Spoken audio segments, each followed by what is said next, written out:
Okay, I should actually be working right now, but because of the Arctic temperatures we've been having, it's been cutting out my internet at night. When we drop below zero here, the little box that does my internet, it connects to the cell towers, and then I connect to this little box that's out on the power lines. When we hit below zero, it just stops working. I guess it freezes. I don't know. They need to put some type of insulation or something around it. But it's very aggravating to me. And so I thought, being as I don't have internet, I can't work, I'll make this video. Because we're living in an upside down world. I know y'all are frozen just like I am. I don't know of very few places in the United States right now that's not having some seriously cold weather. My heater has not stopped running. Well, actually 2 days. It stopped I got to turn it off on the 17th and the 18th. I called it my birthday gift. We actually got to thaw out. And our windows were frozen shut. On the inside and outside. We had ice on the inside of all of the windows. It's been that cold here. Bitter, hurting cold. I feel real sorry for the animals outside. So I thought I'd take this opportunity of free time and do a little video for you guys. A little visualization. Here we have our zodiac, but I've flipped it. Normally, you see a zodiac wheel. It's like, this is how we see it. We have Capricorn, Sagittarius at the top, Gemini, Cancer at the bottom. Pisces, Virgo, for your equinoxes. But we're an upside down world. So I thought it's better we start looking at it that way. Because we are definitely an upside down world. With all the chaos magic that's going on, everything is flipped. Up is down, left is right, in is out, good is bad. The wicked rule this world. The wicked, not the good. It seems like those in charge are some of the most evil creatures. And in the world we live in a world of commerce. Let's just wrap our mind around that concept real quick. Everything here is about money. Everything. Everything. Everything's about $1. There is nothing for free. Nothing. You might think it's free, but there's always a catch. You're always going to pay later, because Mercury and Jupiter rule this mutable cross. This age of transmutation. They rule it. And Mercury might be little, but he's the big boy on the block. He's the one with the real power. Jupiter's the big one, but he's got the little power. Because we're an upside down world. Normally it wouldn't be like this, but it is. And right now, Gemini's at the top. And the concept of the way we see things, the way it's projected, is up is down. So Sagittarius, philosophy, ideology, all this is at the bottom. And at the top, all the things Gemini rules. Gemini rules all communications. Telephone, snail mail, email, radio, television, Morse code, any type of symbolic language, computer code, all of that. Every type of communication, whether you're speaking it, writing it, that's Mercury. Mercury rules big pharma. Mercury rules corporations. Mercury rules navigation. That includes Google Earth, Google's Maps, and GPS tracking. Mercury in Gemini, the caduceus, rules big pharma, which the Bible calls sorcery. In Revelation, it talks about the sorcerers they will not be allowed in the next stage. There'll be no sorcerers there. That word sorcerers from the Greek is pharmakia. Hence the caduceus. That's why they use that in the RX retrograde symbol on your medications. Because those don't make you well. They make you sick. They might give you something that makes you feel better, but there's no such thing as a cure. Cures are not allowed in this age because there's no money in it.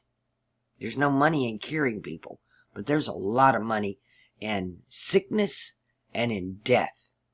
One of the most expensive things you will ever do in your life is pay for a funeral.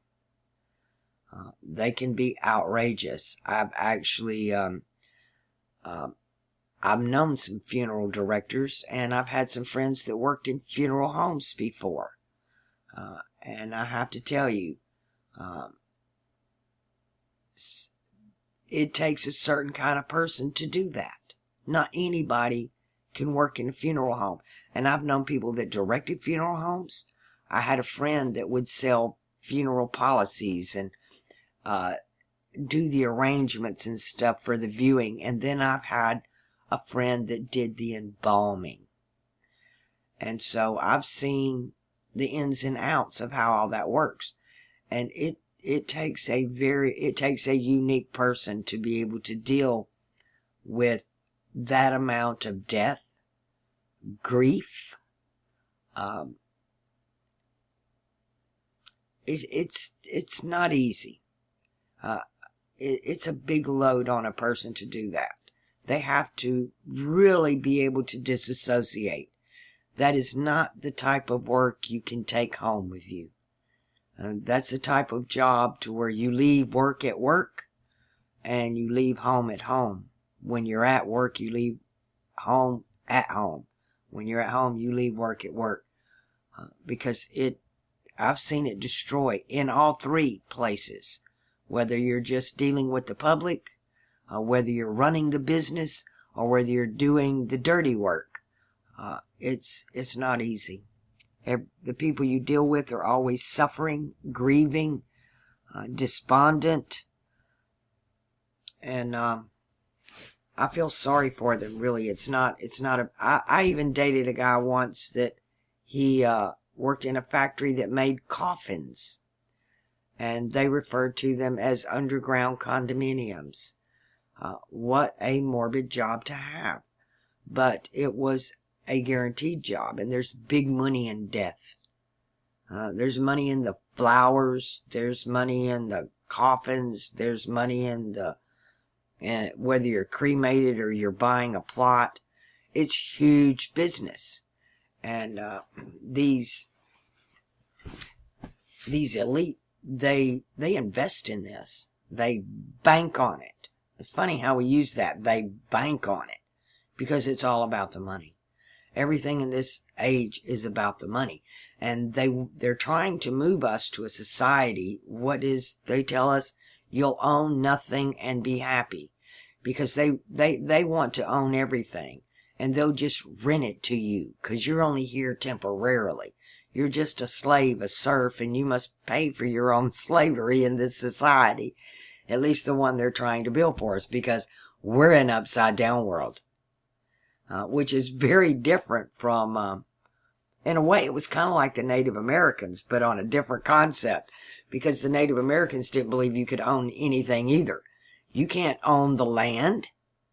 You can't just put a fence up and own this. This is everybody's. You migrate. You go where you want to go. Nobody owns anything.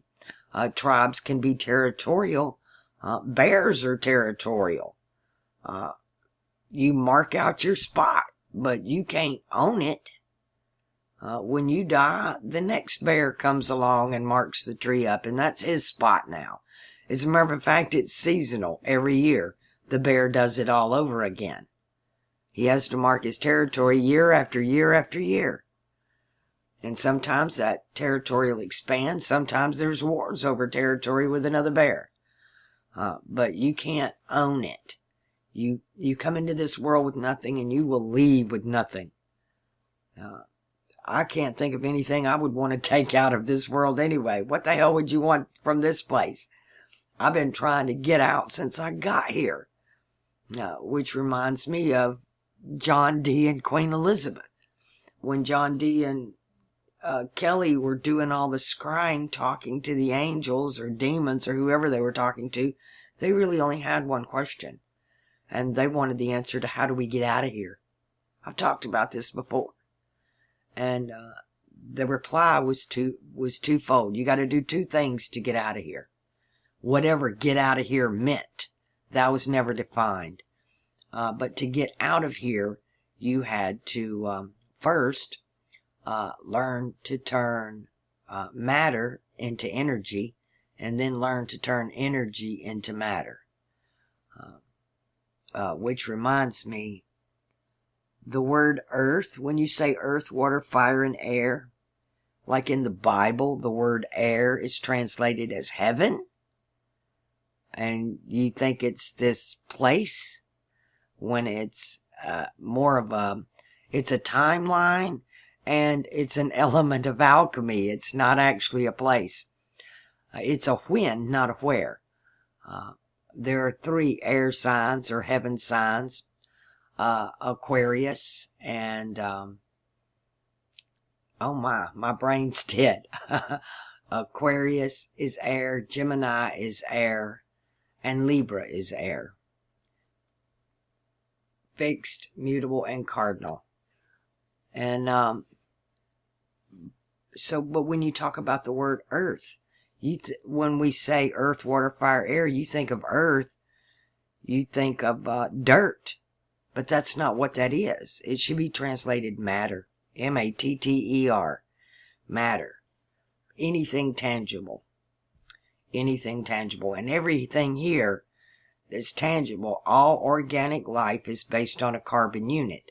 With the rare silica life forms that we find like in the depths of the ocean. Organic silica life forms, but they're never exposed to the sun. They live in the deepest, darkest parts of the ocean. Therefore, no carbon unit. But earth and fire. Fire can be translated light. So it would be more proper to say air, water, light, and matter, rather than earth, water, fire, and air. But who wants to take anything from this place? I can't think of anything I even want while I'm here, much less to take it with me when I leave. The only thing that matters here is each other. That's it. What you gain, what you lose, what you own, none of that matters. It's not going to make a stink of shit when you're out of here. When you die, everybody that's ever had a near-death experience can tell you this. Especially those who have the experience of watching their body die. Watching it, seeing your body as it's laying there dead. You don't care anything about it. It's like dirty clothes. It's nothing. It's like you're an actor and you played a part in a play and that was your costume and you took it off and that part's over. You're ready to move on to a new part. A new book, a new play, a new everything. But you don't care anything about it. And you don't care anything about what you went through here. It's just completely irrelevant. And then you have like this life review. And in the life review, I've never heard, ever, a life review that was on semantics of what we call sin.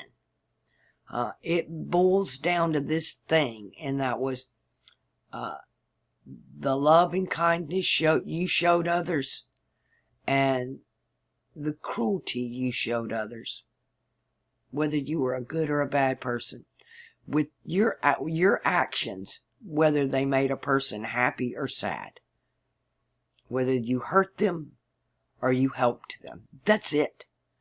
That's the only judgment there is. And you're the one that judges you. Nobody else judges you. You do. Your higher self does. You are your own witness against yourself. And you know what you've done. Nobody has to tell you. Now, a lot of people, especially these cruel people, they don't give a shit about other people. They live in this money world, in this stuff world, and they want to own it all, and they want to live forever. I can't wrap my mind around that concept. Who the hell wants to live forever in this place? It's awful. Life is a struggle. It's hard. The struggle, the pain, the unhappiness way outweighs the small bits of joy we get while we're here. Most people go through their entire lives and they never really experience true happiness. You don't even know what that is. The funny thing about happiness is it's different for each one of us. What makes us truly happy is different from person to person. Because our scripts are different. Our purposes for being here are different. And it's all in here. And it's all in here.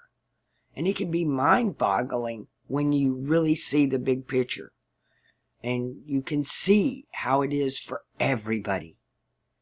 Not just yourself. It's hard enough seeing it just for oneself. But when you start doing what I do, and you start seeing everybody's life to the most minute detail, it can almost, I think I'm losing my mind. I think I'm going insane, actually, if there's such a thing as sanity here. To me, this is a huge asylum. That everybody here is absolutely insane. Because none of us really know who we are, or what this place is, or what we're doing here. I think one thing that we could, if every human had it, we could at least have an opportunity to achieve what we call happiness. And it seems to be embedded in all of us that we need a purpose. If you don't have a purpose to exist, you just kind of fade away. That you have no desire to be here. Who wants to be where they're not wanted? I remember when I was really little. As a matter of fact, I had run away, and then I tried to kill myself by starving myself to death. And I was being switched schools, and I was talking about a lot of this with the other kids, and the teacher overheard a lot of it, and I was taken from the class to be psychologically evaluated very young. And they asked me about this, about why I would do this, what was going on that would make me do this. And I just put it plainly as a child would, that I don't want to be somewhere I'm not wanted. I had grew up with my mother telling me I wasn't wanted. My mother never hugged me, never told me she loved me, never tucked me in, never did any act of kindness. That was a weakness to her. You didn't do that. You didn't show affection at all. You didn't speak affection. Everything was just cruel and hard, like a concentration camp. Everything was run like a prison. But I was always told that I don't want kids. If abortion was legal in my day, you would not be here. And that's hard for a child to choke.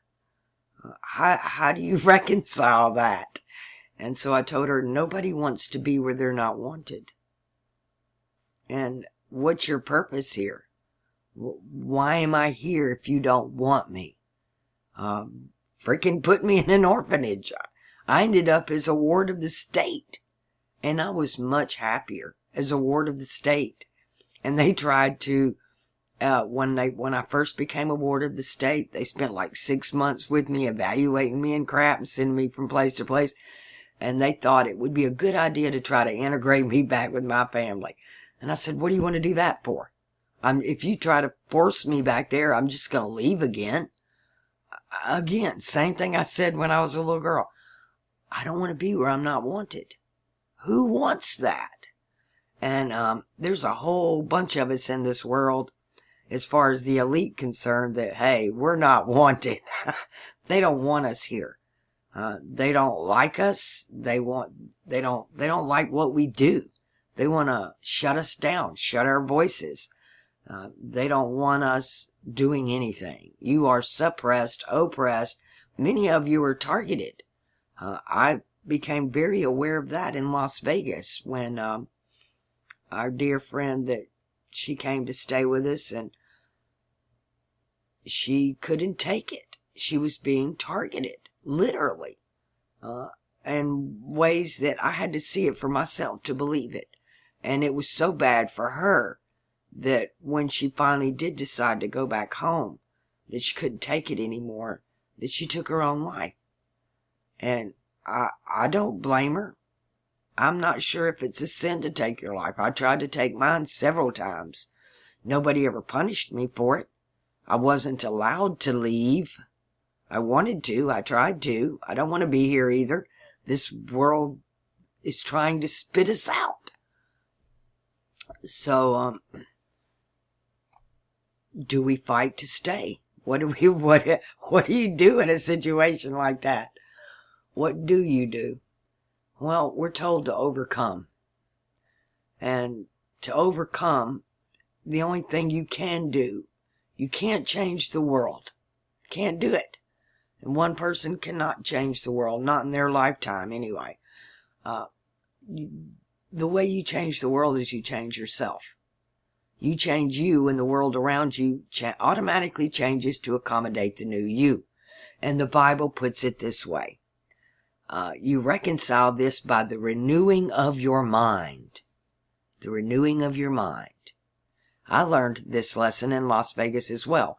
I learned a lot of lessons in Las Vegas. For somebody who's not a gambler, not a drinker, don't care to go out partying, don't care to be in the casinos, none of that. None of that lifestyle is for me.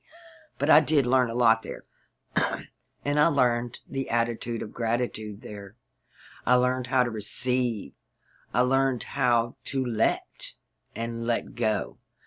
I learned how to renew my mind. And my life did change.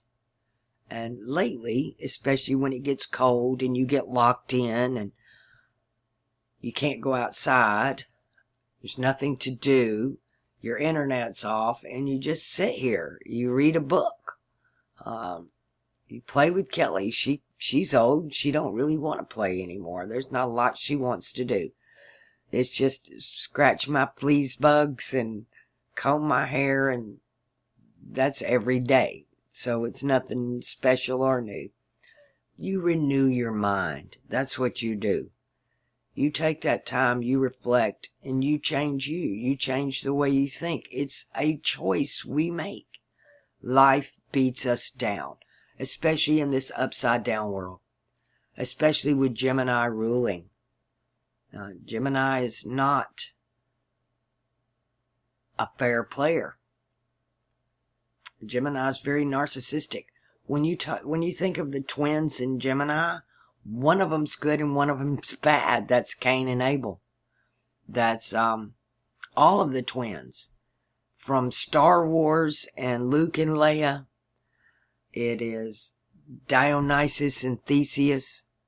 One is a saint and the other one is just a lush playboy, drunkard, Hermes and Hermaphrodite. They're completely different. Ephraim and Manasseh. Jacob and Esau. The stories are endless throughout every culture. You have this story about the twins or the two brothers. A lot of them are the two brothers, but a lot of times it's a boy and a girl. And a lot of times the girl is actually a boy in a dress, hence hermaphrodite. But that's the world we live in right now. We're supposed to be in this Virgo-Pisces axis, but we're in this Gemini-Sagittarius axis, and it's upside down. And how do we function in that? How does a normal person, if we can say we're normal, what is normal, But how do you function in this type of environment, in this world? You do it by almost becoming a hermit. You're in this world, but you're not of it. You still have to function in it. You still have to deal with people. You still have to have a job and make a living and pay the bills and blah, blah, blah, blah, blah. And it's just survival. There's no thriving. There's only surviving. And we have to overcome that. There has to be a purpose. There has to be some type of joy or reward or something at the end of the game. And that something is how we treat each other. It's the only thing that matters. That's it. Now we've been frozen in here, and the 2 days that it thawed out here, the first day it thawed out was my birthday. And I was very grateful for the thaw day. I considered that my birthday gift. And I waited the whole day. I didn't say a word. I waited the whole day. And nobody told me happy birthday.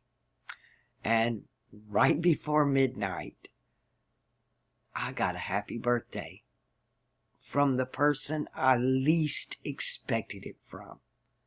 It's one of my subscribers. She's a single mother. She works in cleaning. And she's ever faithful to donate to my channel.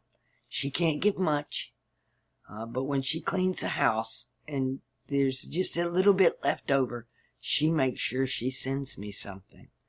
And she sent me something and remembered me and told me happy birthday. And that was meant so much to me. Just that, the least person. And because I know how much she struggles. I know what she goes through. I've been that single mother that actually cleaned houses. I've been in her shoes. And it meant more to me. It was like the widow's mite. That she gave more than all of you. Because she gave out of her need.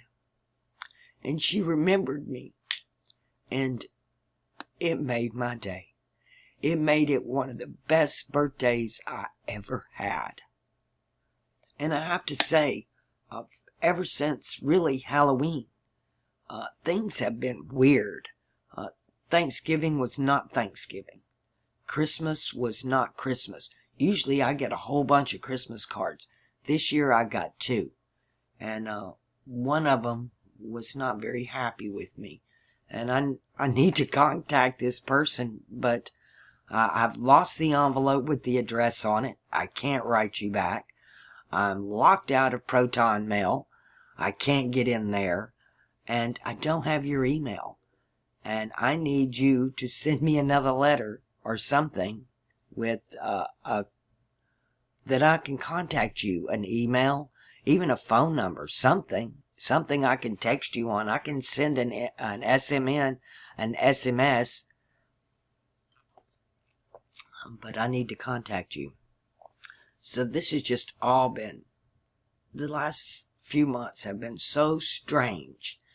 And I've been trying to look at the stars and what's really going on, and you can't do that with what's going on. You have to turn everything upside down and look at it. I've been looking at it the wrong way. I've been trying to reconcile it. There is no reconciling it. You have to look at it for what it is. And take an honest look at it. And it's ugly. When you take an honest look at it, it don't look good. This year is going to be a crazy year. I try to sugarcoat it a lot. I know, because I know what's coming. And I know the best place for you to be is in that gratitude of attitude. The attitude of gratitude. That's where you need to be. You need to stay out of the lower chakras. That's hard to do. It's hard to do when you got to get up every day and go to work and deal with assholes. When you got to get up every day and clean up the house, or deal with the kids, or deal with the banks, or deal with the stores, and all that crap. Life is difficult. Life is very lower chakra. And that's who rules the body. Jupiter and Mars, the two root chakras, the two lower chakras. That's who we're dealing with. And you have to, in this world, you have to deal with them. Then you got Mercury, who's an upper chakra, who's totally flipped, and he is more lower chakra than Mars, as far as no compassion, no empathy. Here with Gemini being an upside down world, his compassion is turned to greed. His Hermes is turned to Hermaphrodite. His Theseus has turned to Dionysus. His Abel is now Cain. This is just murderous, vile, greed. It's really, it's hard. It's hard for me to even begin to understand how can this be and what can we do to change it. Again, I keep going in circles. It comes back to the same thing. You can do nothing. Of myself, I can do nothing but what's within you. The way out is to go in. And you go in your heart and your mind. You renew your mind and your heart. You put away the negativity. You say no to the lower chakras. You say no to the urges. You say no to the addictions, to the alcohol. Something I learned recently of why they push alcohol, and especially on the Native Americans, which I've never been a drinker. Not that I haven't drank. I was a bartender for years. I pretty much tried everything behind the counter.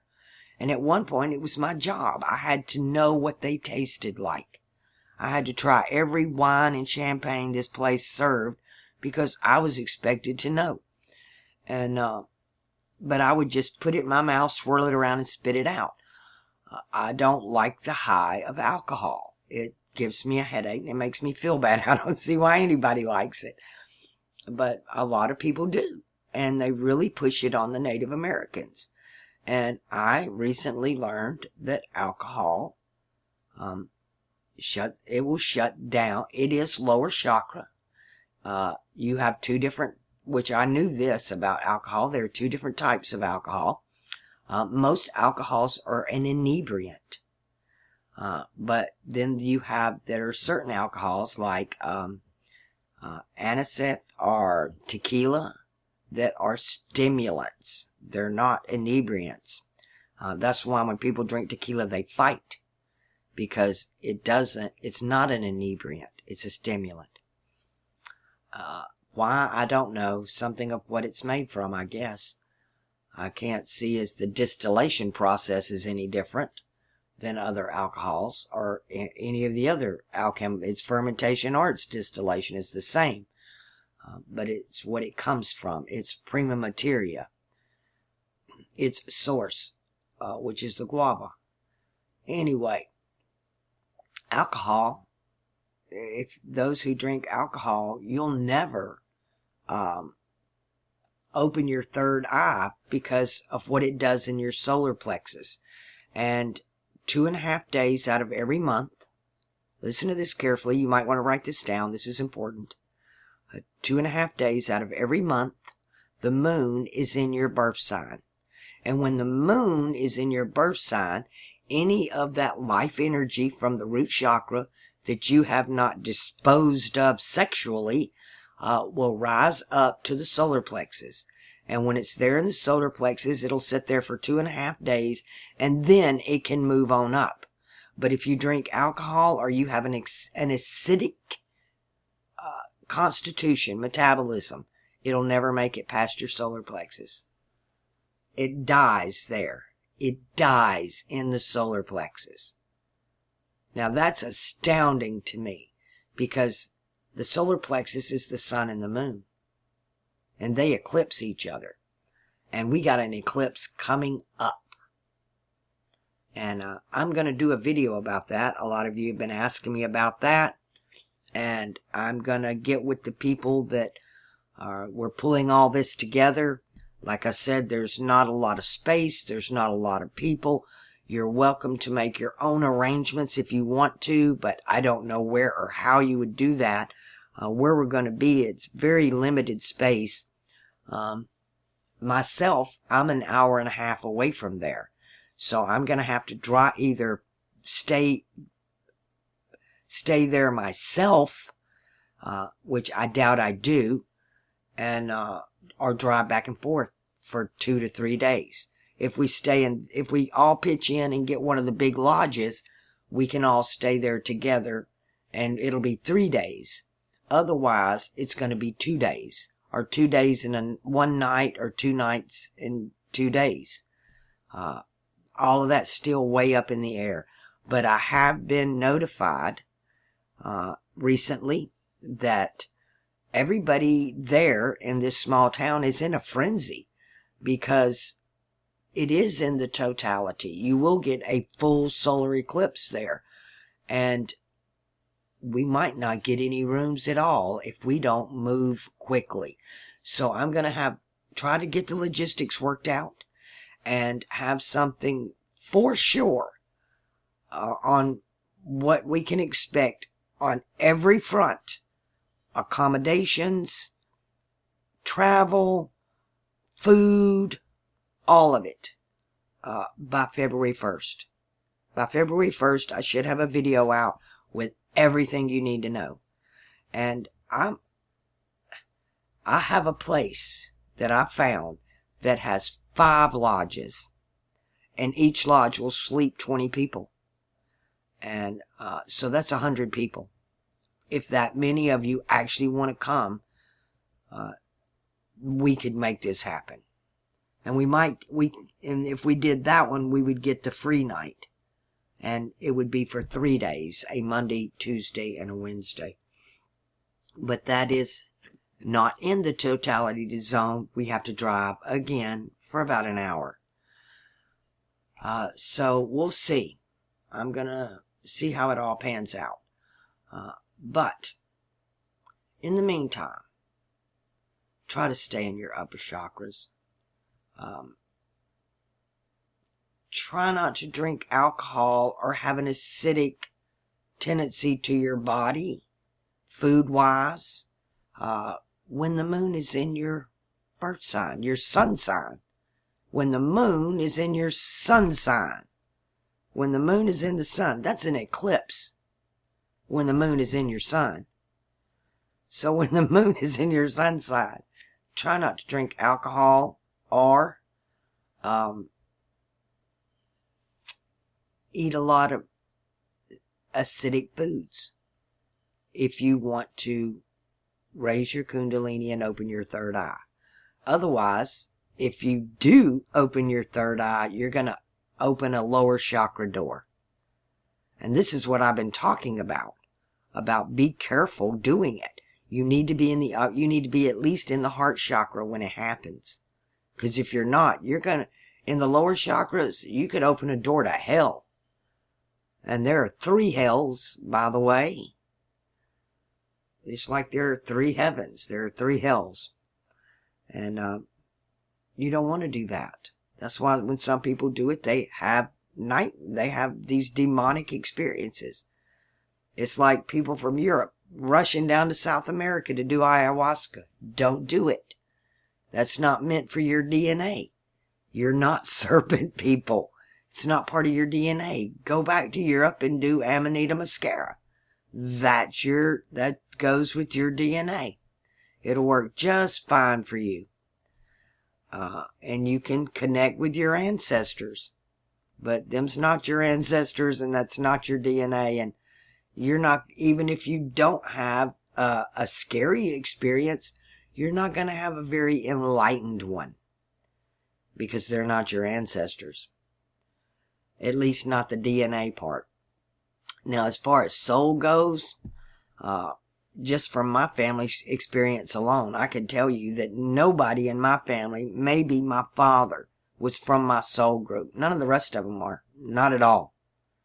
Not even close. Not even from the same group. They're not even in the same part of the universe. just completely out from left field. And I used to think I was the one that was different. I used to think they were the ones that were different. I thought they were not normal.